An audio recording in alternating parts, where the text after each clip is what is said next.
My father, Ian Murray, could only be described as charismatic.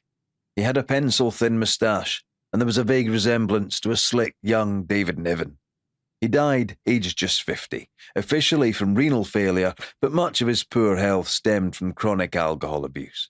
Gin was his thing. He was a giant of a man, a reckless gambler, a shrewd entrepreneur, and even, at his lowest point, an unfairly convicted fraudster, defended at his trial by Mingus Campbell MP and QC. My mother, Roma, was permanently resilient throughout her entire life. She needed to be. She was born a Cockney and was educated in 13 different schools in the UK, and at one point her father even moved the family to Chicago seeking work. They finally settled in Newington, Edinburgh, where he opened McEwen's Furniture Centre.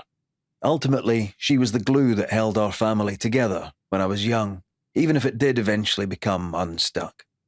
She pointed all of her children in the right direction at critical points in their lives growing up, and without her wisdom and strength, I would never have achieved as much as I have. It had been close to love at first sight in 1949, 4 years after the end of World War II. She was dressing a display at upmarket Jenner's in Princess Street when she responded to a loud tap on the huge window. There was my father, clowning around.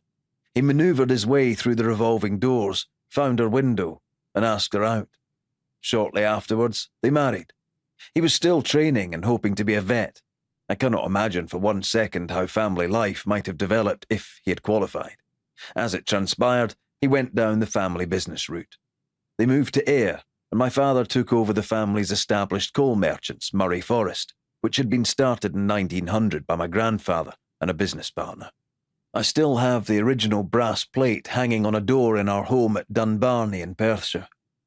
And there is clearly something about entrepreneurial spirit that runs deep in our family. When my grandfather, also called David, died in 1942, his will left £26,820.12, the equivalent of more than 1.6 million today. I was born in the Ayr nursing home on October 14th, 1951, and christened in St Leonard's Parish Church on Christmas Day. My earliest single memory is sitting up in bed, aged 4, at the Greystones nursing home where I had my tonsils taken out and was recovering with scoop after scoop of Cornish ice cream.